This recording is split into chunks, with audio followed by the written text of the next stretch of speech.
Di hadapan Tuhan, saya mau menyatakan bahwa saya sering merasa berhutang kepada saudara.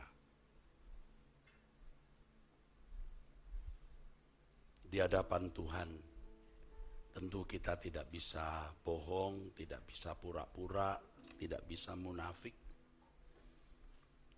Benar-benar saya merasa berhutang kepada saudara. Jemaat Tuhan yang saya layani yang ada di daerah kota. Karena saya yang memulai pelayanan ini. Dan saya merasa harus membayar apa yang sudah saya mulai.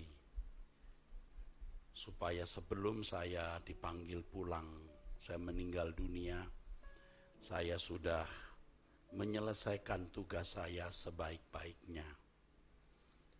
Tetap bersama dengan saudara sampai saya meninggal dunia dan saudara bisa bersama dengan saya masuk langit baru, bumi baru. Jadi saya akan tetap bersama dengan saudara walaupun sekarang saya sudah makin rentan, makin tua. Tidak seperti dulu, saudara-saudara, ya. Tetapi saya akan usahakan sebanyak mungkin bisa hadir. Entah di hari Minggu atau pertengahan Minggu. Khususnya hari-hari raya seperti Jumat Agung, saya minta maaf karena saya sudah terlanjur dijadwalkan di Kebun Jeruk. Tetapi hari Minggunya, minggu depan ya, saya hadir. Jadi minggu depan saya berkhotbah di sini. Saudara hadir di hari Jumat karena itu hari raya kita walaupun saya tidak ada. Saudara tetap hadir. Nanti hari Minggunya, minggu depan saya akan hadir di sini dan saya mengharapkan Bapak Ibu, saudara-saudara hadir.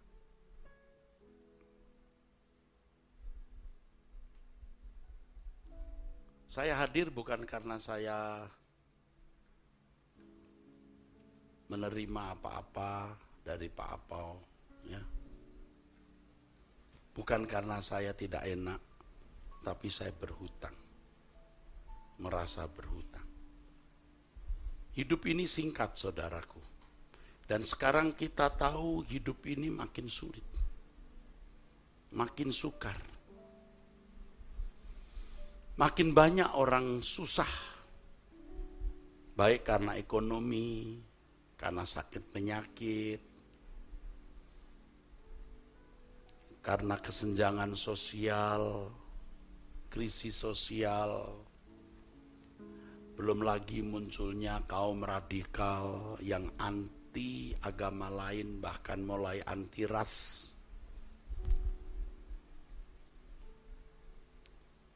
Jadi ya tidak banyak orang yang begitu memang, tetapi bisa menimbulkan ketidakstabilan pemerintah kita.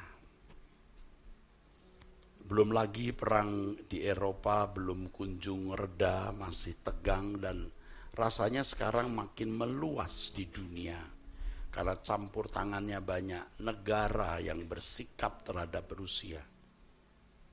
Dan ini akan berdampak bagi ekonomi global, bagi stabilitas global, saudara. Tidak bisa terhindarkan bahan bakar minyak BBM naik.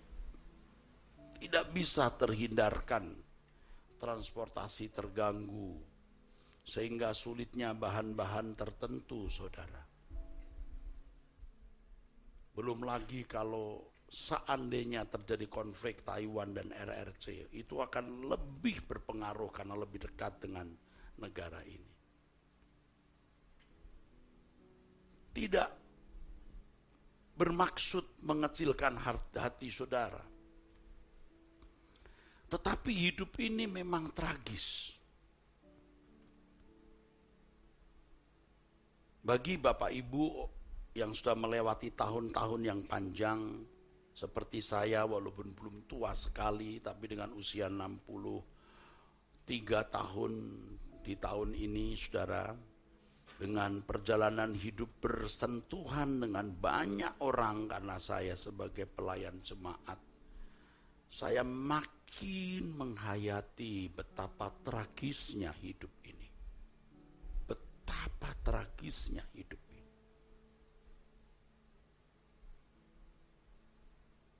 Saya sendiri bisa tidak merasa tragis.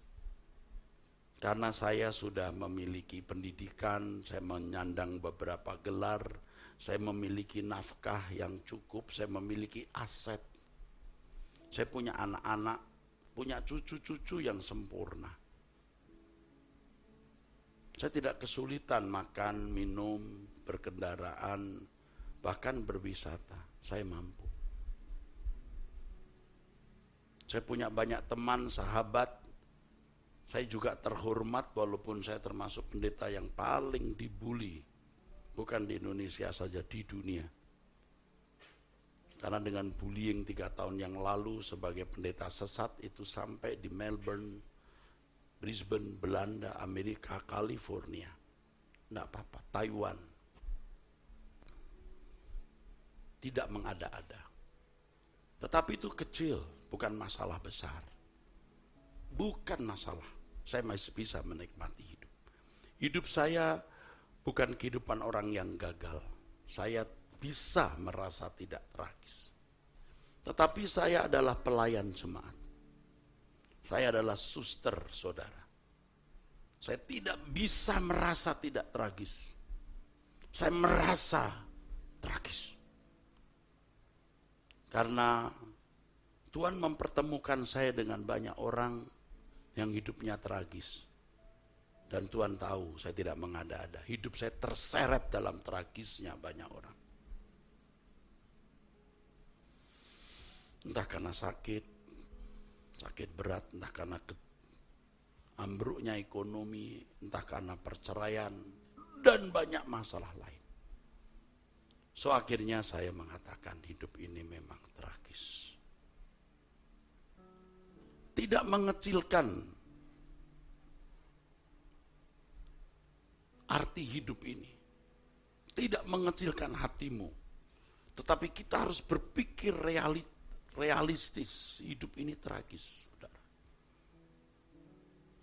Ini bukan berarti lalu kita tidak bisa menikmati sukacita. Justru kita mau mengarahkan sukacita kita di dalam Tuhan. Sebab Tuhan berjanji di dalam Yohanes 14 ayat 27, damai sejahteraku kuberikan kepadamu. Damai sejahteraku sendiri. Yang aku rasakan, kamu boleh rasakan. Entah kamu pria atau wanita, secara materi kaya atau miskin, apakah kamu berpendidikan tinggi atau tidak, kamu bisa merasakan damai sejahtera yang aku rasakan. Aku berikan my own peace that I give you. My own peace. Emi dedomi humin. Begitu dalam bahasa aslinya. Artinya my own peace that I give you. Damaiku sendiri. Entah saudara pria atau wanita menikah atau tidak, mandul atau punya anak, secara materi kaya atau miskin, tidak mengganggu damai sejahtera Allah itu. Tidak mengganggu. Dan ini yang dapat saya bagikan. Hidup ini tragis. Kalau saya mengharapkan kebahagiaan hidup, ketenangan karena saya punya cukup uang, saya punya relasi, saya punya kehormatan, walaupun tadi saya dibully, saya katakan, tapi kehormatan saya tetap tidak kurang dengan sederet kedudukan, kehormatan yang saya miliki dari banyak pihak. Anggota dari ormas ini, penasehat dari ormas itu yang saudara tidak perlu dengar, tidak perlu. Cukup terhormat. Tapi itu bukan yang bisa kita nikmati dan kita merasa bahagia. Justru kalau kita merasa bahagia karena hal-hal tersebut, pasti kita berkhianat kepada Tuhan. Jadi jangan kecil hati Bapak Ibu, hidup ini tragis. Dan di antara saudara pasti ada orang-orang yang ada kontak dengan saya. Yang saya tidak perlu cerita kepada Pak Daniel Apo juga, sama sekali kepada siapapun. Yang saya ikut topang perjalanan hidupnya. Pasti hadir di sini. Dan tadi saya katakan saya ikut terseret dalam tragisnya hidup banyak orang. Tetapi tidak membuat kita kehilangan damai sejahtera loh. Apa dong untungnya punya Tuhan yang kita katakan kita percayai paling benar? Apa dong untungnya kita percaya Elohim Yahweh yang menciptakan langit dan bumi, yang kita panggil Bapa, lalu kita tidak menikmati damai sejahtera? Dan satu lagi jangan lupa, mau separah-parahnya apapun hidupmu, Allah pasti menopang, Allah pasti membela. Rasanya kita sudah mau jatuh ke jurang, rasanya kita sudah mau hancur, habis, finish, selesai, ambiar. Tidak kalau kita hidup benar. Nah masalahnya kita hidup benar nggak? Sebab kalau orang hidupnya tidak benar itu pasti tragis. Mau kaya, mau hebat bagaimanapun, tunggu saja waktunya. Tetapi kalau orang hidup di dalam kesucian Tuhan, tidak mungkin tragis. Walaupun tidak punya harta, tidak punya rumah pribadi, tidak punya uang, dia akan menikmati damai sejahtera Tuhan. Tidak ada yang bisa mengganggu damai sejahtera itu. Tuhan akan tuntun jalannya. Seperti telur di ujung tanduk, tidak akan jatuh. Karena Tuhan genggam telur itu.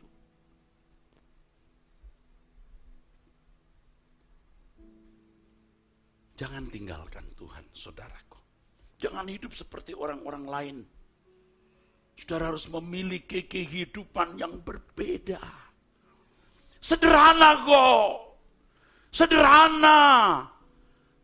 Tiap bangun tidur berdoa. Sederhana. Nggak neko-neko, nggak macam-macam. Kalau bisa jam 5 pagi berdoa bersama saya. Sudah setahun lebih doa pagi, kecuali saya sakit. Kalau saya mau pura-pura suci, mau pura-pura benar, nggak bisa, saudaraku. Puasa 30 hari, bukan untuk apa-apa, kita mau pemulihan. Kita mau berubah. Waktu itu belum ada perang yang segencar hari ini. Tapi sudah ada naluri. Kita harus bersiap-siap. Lalu puasa lagi ya, dari 5 hari, 30, 40 hari, sekarang 30. Nggak mungkin pura-pura bro. Ini hanya orang yang serius, nekat. Nekat mau masuk surga, nekat berkemas-kemas. Nah saudara ini mau sombong apa? Kaya juga belum tentu. Pendidikan tinggi juga seberapa sih? Berpendidikan tinggi itu saya ini sudah doktor dan lagi diurus profesornya, mestinya udah selesai. Apa sih? Aduh, nggak ada apa-apanya. Serius saudara. Nggak ada artinya. Hanya berarti kalau kita memiliki Tuhan semesta alam. Nah sekarang kita percayalah kita benar. Elohim Yahweh Allah Israel. Allah Abraham, Ishak dan Yakub yang ditulis di Alkitab. Apa lebihnya kita dengan mereka? Harus lebih. Tapi kok rasanya sama saja ya. Karena Anda tidak bersentuhan dengan Tuhan. Makanya kalau Anda tidak bersentuhan, maaf ya. Nggak jemaat, nggak aktivis, nggak pendeta. Nol. Mau sarjana teologi, mau magister, mau doktor, nol. Tidak ada artinya. Tapi kalau engkau bersama dengan Tuhan, segalanya. Beri kemuliaan. Ini hutang yang harus saya bayar. Saya harus membuat saudara benar-benar mengalami Tuhan. Makanya saya mencari Tuhan dengan sungguh. Nah, saya mau memperkenalkan Tuhan, saya tidak mengalami, omong kosong.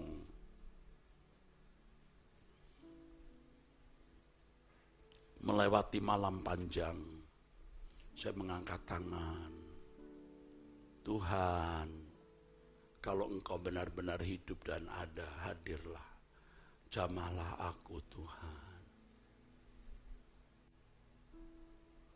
Makanya ada kesaksian-kesaksian yang tidak bisa diceritakan secara vulgar atau secara terbuka kepada saudara atau secara eksplisit. Bagaimana Tuhan menolong kami di keadaan-keadaan sulit, keadaan-keadaan yang terjepit. Mungkin seperti pendeta Yehuda, Pak Yehuda tahu bagaimana kami mengalami keadaan kritis, krisis dan rasanya sudah mau tenggelam. Tapi Tuhan tolong. Dan di situ Tuhan memberikan isyarat, signal. Tuhan berkata, aku tidak meninggalkan kamu.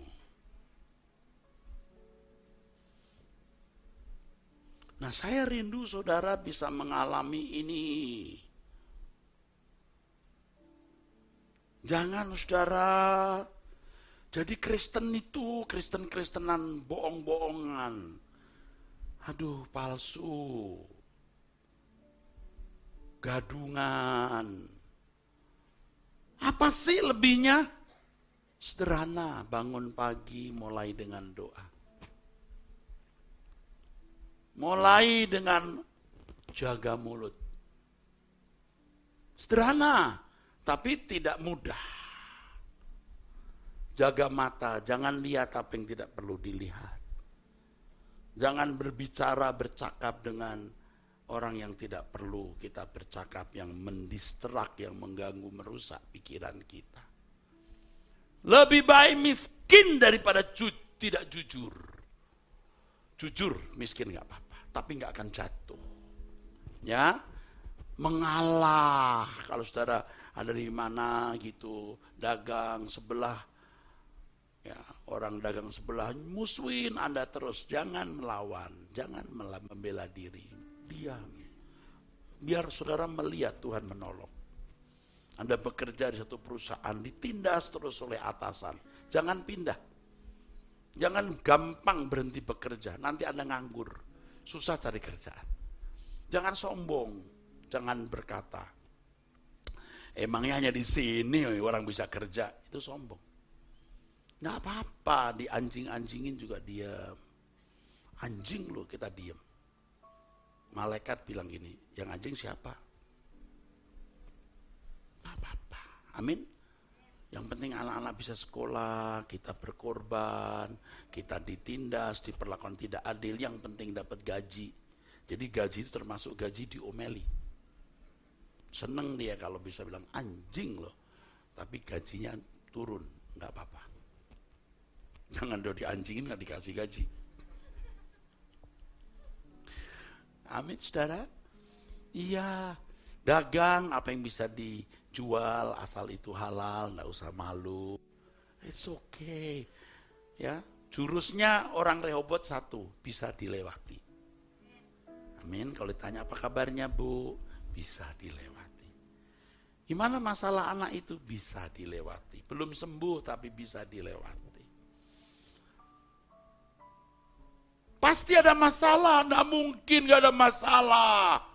Aduh, kalau enggak pengen punya masalah, tidur di Menteng Pulau. Emang ada hotel Pak? Kuburan, goblok. Kuburan maksudnya. Tanah kusir, Kober Petamburan, Kwiling. Baru Anda enggak punya masalah. Bisa dilewati. Bangun pagi doa, ya.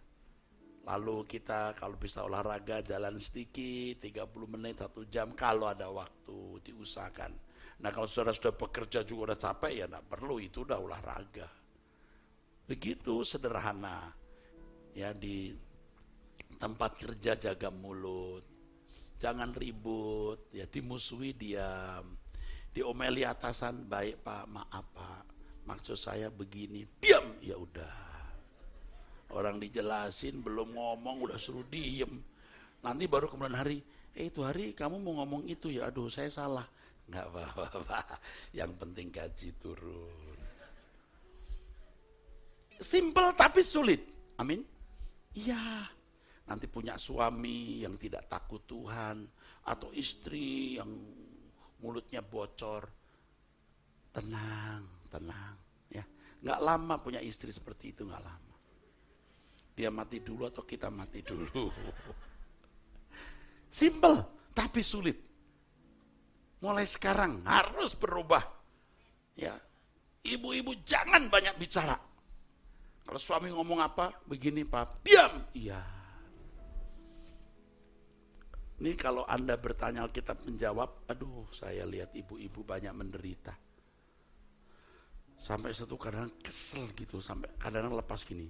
Tunggu ibu-ibu. Tunggu Tuhan bertindak. Tunggu, saya mau meledak gitu sebenarnya. Tapi kalau saya meledak, rambut saya berdiri kan lucu dilihat. Aduh, ini pria-pria kok sewenang-wenang. Ya, istri yang kerja duitnya diambil buat main judi. Bener-bener deh. Waduh, kejem-kejem. Tapi ibu-ibu tahan. Tahan. Biar ibu kecil, kurus, lemes, tapi tahan segala. Kuat. Amin. Halo. Anda akan diistimewakan Tuhan. Hidup menjadi tidak tragis ketika kita menyatu dengan Allah. Amin. Tidak ada duanya. Buktikan itu, alami itu. Buktikan. Sudah miskin, tertindas, dihina, dijelek-jelekin. Diam. Saudara, simple tapi tidak mudah. Bangun pagi jangan ngomel. Lihat apa yang gak patut ya sudah. Ini kenapa begini, jangan begitulah. Gak usah marah. Kalau mesti marah, marahlah, tapi marah yang kudus, harus bisa marah. Ya, orang tua terhadap anak yang salah harus bisa marah. Cuman cara marahnya harus cara marah orang saleh. Ya. Jujur di pekerjaan, jangan melawan, jangan bela diri, jangan ribut, mengalah kepada pasangan hidup, setia kepada pasangan hidupmu. Kerja keras. Jangan nonton-nonton yang gak perlu. Di gadget kita banyak tontonan gak perlu. Itu bintang film mau cerai mau apa, bukan urusan kita, gak usah dilihat. Udah ibu-ibu jangan lagi nonton film-film seri yang menyita emosi perasaanmu. Saya itu termasuk penggemar film, saudara, sampai saya punya koleksi Blu-ray. Koleksi Blu-ray. Karena dulu saya tahu betapa mahalnya harga Blu-ray, satu bisa 1 juta lebih. Ya. Makanya ketika Blu-ray dijual murah di kota, saya suruh orang, saya sendiri gak pergi. Pernah saya pergi 1-2 kali. Suruh orang, dari setiap 1 bulan, saya suruh orang. Yang baru-baru, sampai saya punya ratusan. Banyak yang belum saya lihat. Tapi ketika saya mulai diubah Tuhan, saya buang. Saya berikan orang maksud saya. Dulu kalau bangun, wah udah dengar sound system, pulang dari khotbah, wah pergi dulu ke toko kaset atau toko CD. Saya punya ribuan piringan hitam, ribuan. Itulah yang membuat saya berkhianat kepada Tuhan. Saya memberontak tanpa saya sadari. Tapi Tuhan masih maklum karena saya bodoh. Saya masih dipakai Tuhan untuk khotbah, mengubah orang juga. Tapi perubahannya pasti limitasi, terbatas. Karena saya nggak terbang. Saya juga terbatas. Saya bukan pendeta brengsek yang mencuri uang apa. Baik, lumayan, berprestasi. Tapi tidak terbang. Nah, sejak saya kena COVID, lalu diproses Tuhan terus dengan banyak hal, wah udah. Saya mengerti apa artinya, tak lagi kuharapkan dunia ini. Nah, saya rindu mengajak saudara juga begitu. Ayo jaga. Nggak lagi nonton yang nggak perlu. Kalau tidur kita kan mesti lihat apa-apa. Sekarang paling saya lihat berita luar negeri tentang perang dulu. Karena saya pemimpin, saya harus tahu bagaimana perkembangan politik dunia kan mempengaruhi kehidupan. Udah, saya lihat Fox, CNN, BBC, udah, Al Jazeera, udah. Itu saya. Udah. Setelah itu tuh merem udah, nggak mau lagi. Kalau dulu kan, wah ini bintang film ini lagi cerai, ini anaknya siapa? Wah, ibu-ibu sampai apa loh? Ini pernah kawin sama si A, ini udah pacaran lagi, ini punya anak. Wah, apal. Tapi begitu buka kitab Habakuk, nggak tahu. Apa ada kata Habakuk, kata si ibu itu. Masuk ada kitab ditekuk, Habakuk, bukan ditekuk. Nggak ngerti. Kalau saudara di rumah mau buka aja, ya ini apa firman Tuhan. Jadi kepada saudara-saudara sekalian yang mengikuti melalui online, saya beritahu bahwa saya gembala senior gereja Suara Kebenaran Injil Gajah Mada. Secara pelaksana Bapak Daniel Apau dan hamba-hamba Tuhan lain. Jadi saudara tetaplah datang di GSKI Gajah Mada, jangan kemana-mana. Dan jangan lupa mensubscribe GSKI Gajah Mada. Menekan gambar lonceng dan memberikan tanda like dan men-share. Keren. Aduh kalian. Ya, harus. Saudara semua apalagi yang hadir harus mensubscribe GSKI Gajah Mada. Jangan berkata, Pak Eras kan punyanya ke Kelapa Gading, bukan punyanya Gajah Mada. Salah semua. Saya bukan punya siapa-siapa, saya punya Tuhan.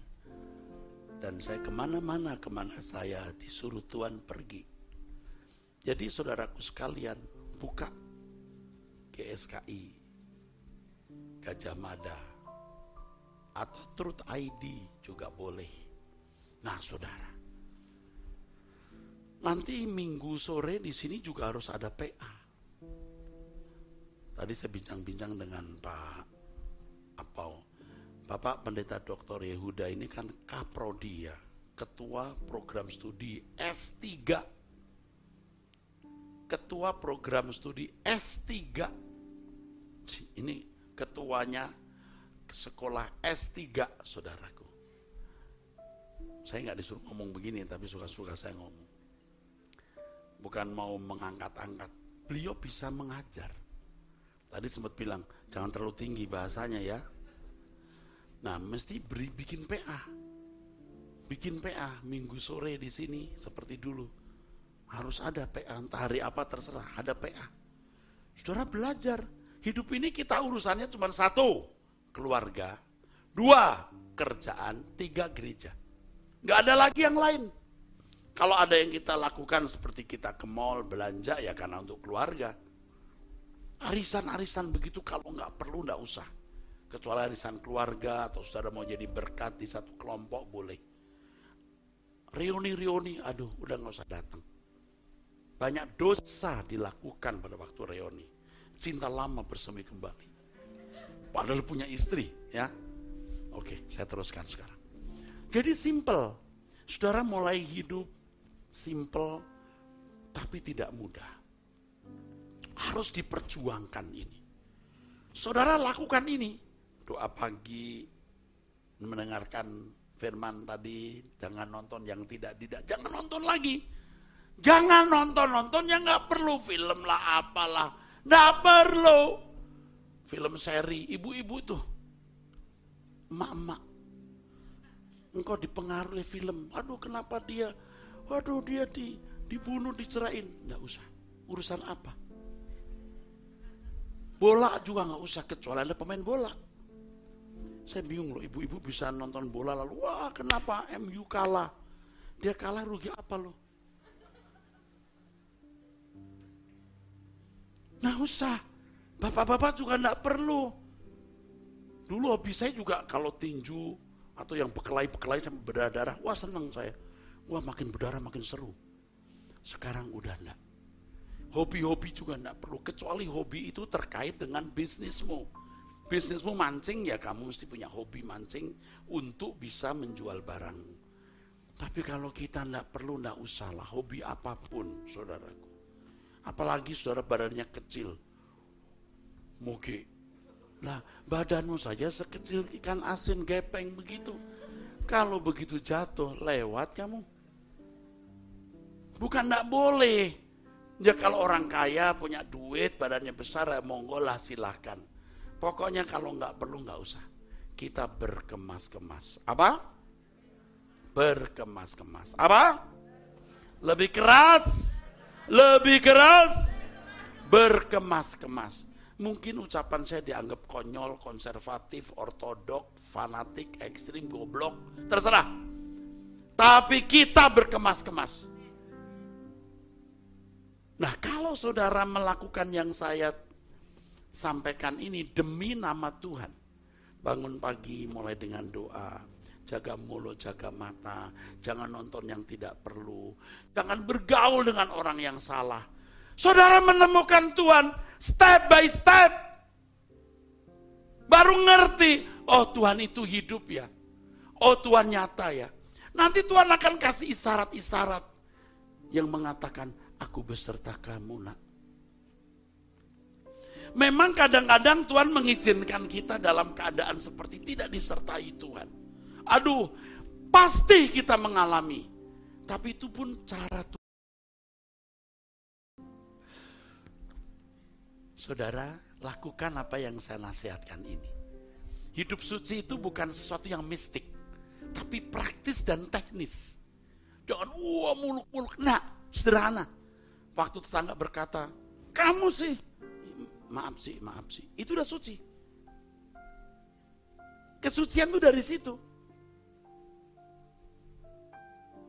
Suami di jalan ketemu nona-nona cantik.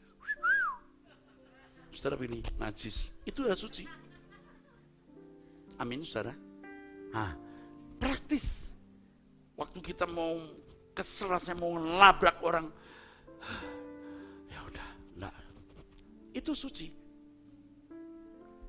Praktis dan teknis, bukan mistik. Anda jalani hidup ini, nanti tahap demi tahap Anda mengalami Tuhan. Nah ini nggak bisa diceritakan dengan lengkap. Sampai Anda menemukan Tuhan. Dan pada waktu Anda di ujung maut, Anda gak nyari-nyari Tuhan lagi. Karena Anda sudah bersama dengan Dia. Amin. Nah kalau sudah begitu, selesai tugasku. Saudara digandeng Tuhan, saya juga digandeng Tuhan. Baru di surga kita ketemu deh. Jangan saudara hidup sembarangan, di ujung maut baru nyari-nyari Tuhan. Udah cukup itu. I love you. Tuhan berkati.